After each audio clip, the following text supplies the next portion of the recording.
Jangan lupa tonton, subscribe, like, and share.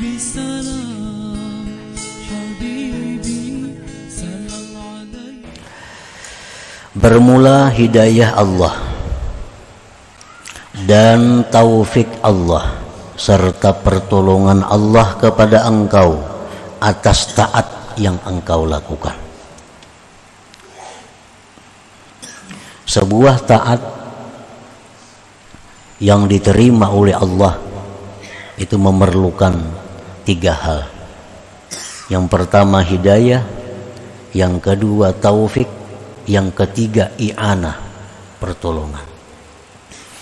Artinya dengan hidayah kita mengetahui sebuah taat bahwa itu adalah taat. Dengan taufik kita bisa dimudahkan untuk mengerjakannya. Dengan i'anah, pertolongannya, kita bisa menyempurnakan dengan sempurna sebuah taat tadi.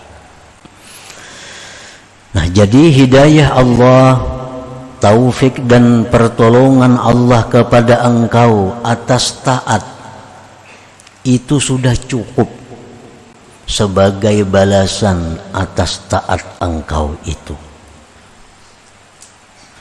Ganjaran sebuah taat yang kita kerjakan itu sebenarnya ganjarannya adalah hidayah, taufik, inayah, itu sudah cukup.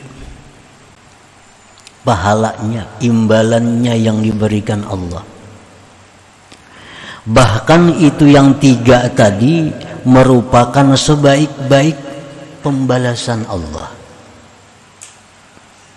Kita sembahyang,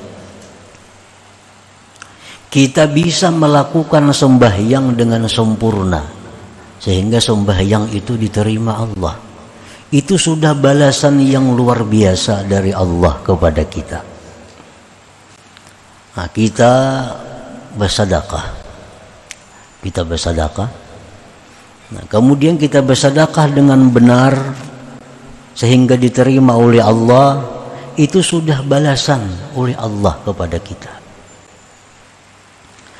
Jikalau tidak ada hidayah, taufik, pertolongan Allah, maka sifat engkau yang asli itu adalah malas daripada taat.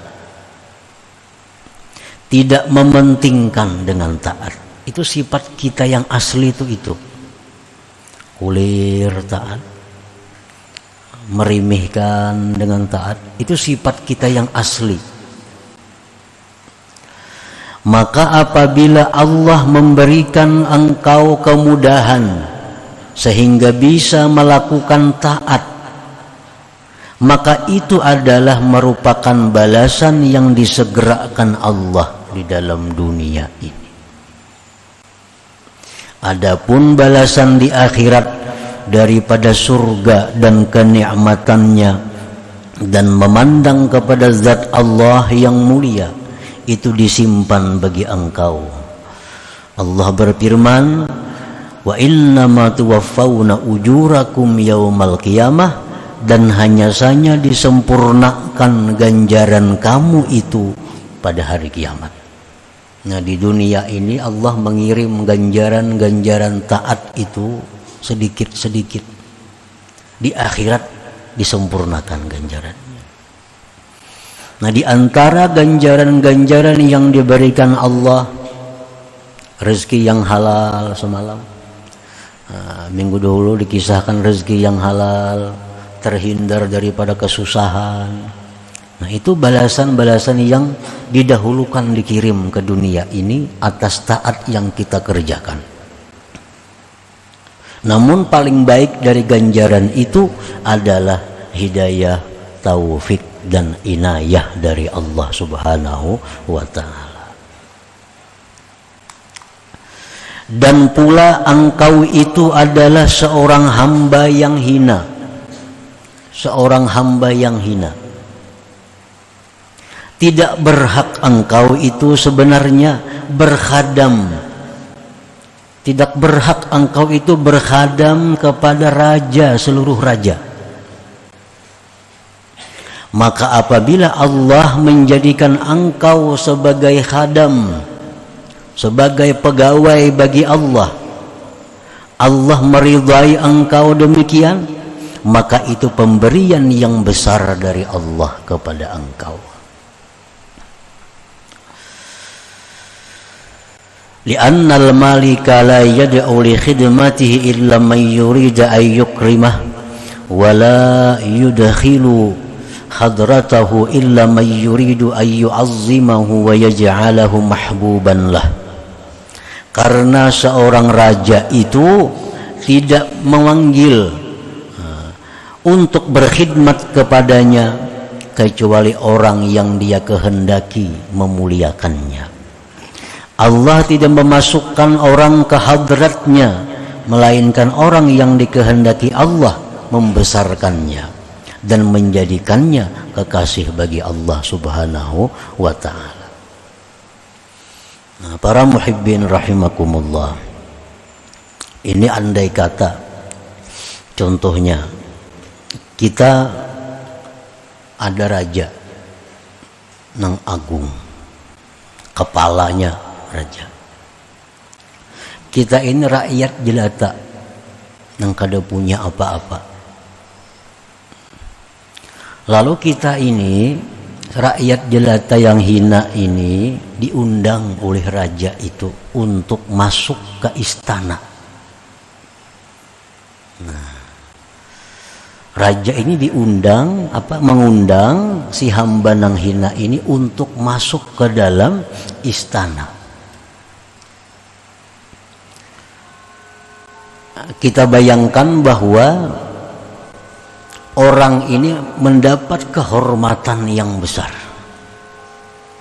Orang ini mendapat kemuliaan yang besar karena diberi kesempatan oleh raja masuk ke dalam istananya raja. Walaupun dia di dalam istana itu tidak diberi minuman, walaupun andai kata dalam istana itu tidak diberi minuman, tidak diberi makanan, tidak diberi hiburan, tidak diberi hadiah apa-apa, selain hanya dipanggil untuk masuk ke dalam istana, itu pun sudah merupakan satu kehormatan yang besar bagi seorang rakyat jelata ini. Nah, itulah contohnya kita beribadah kepada Allah, sembahyang contohnya, atau baca Quran. Begitu kita sembahyang, itu berarti kita ini diundang oleh Allah Subhanahu wa ta'ala untuk masuk ke dalam hadratullah. Andai kata tidak ada balasan selain bahwa kita diundang oleh Allah, itu sudah merupakan kehormatan yang luar biasa bagi kita sebenarnya. Jadi kita mampu sembahyang dengan benar, kita mampu sembahyang dengan baik, diterima Allah sembahyang kita, itu sebenarnya sudah balasan yang luar biasa kepada kita dari Allah Subhanahu wa ta'ala. Para muhibbin rahimakumullah, karena orang-orang yang diundang Allah ini orang-orang yang dipilih oleh Allah.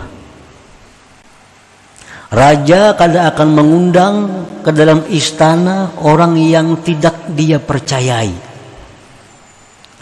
Nah, kalau raja tuh menganggap si Fulan itu kalau masuk istana membahayakan tuh, kada mengundang mau.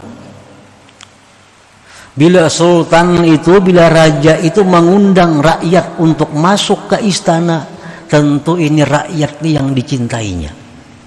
Tentu rakyat ini yang dipercayanya untuk masuk ke dalam istana itu. Nah, begitu pula kita sembahyang itu, contohnya sembahyang. Begitu kita mampu sembahyang dengan benar, ini laksana kita diundang masuk ke dalam istana raja. Kita masuk dalam hadratullah. Nah, tidak semua orang yang diberi Allah kemudahan untuk sembahyang ini. Nah, para muhibbin rahimakumullah, jadi andai kata sembahyang itu kada dibalas dengan apa-apa, kada dibalas dengan surga, kada dibalas dengan apa-apa, selain bahwa Allah Ta'ala cuma ridha dengannya. Itu pun sudah merupakan balasan yang luar biasa dari Allah Subhanahu wa Ta'ala.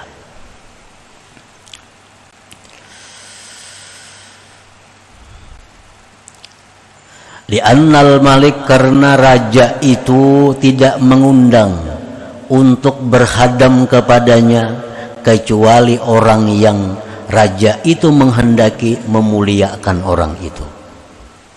Raja tidak akan memasukkan orang ke hadratnya kecuali orang yang sidin kehendaki akan sidin besarkan orang itu. Dan raja tidak mengundang orang masuk ke dalam hadratnya kecuali orang yang akan dijadikan kekasihnya. Nah, itu pun sudah cukup keuntungan kita. Walaupun andai kata tidak dibalas dengan balasan yang lain selain itu sudah merupakan balasan yang besar yang kita terima dari Allah Subhanahu wa Ta'ala.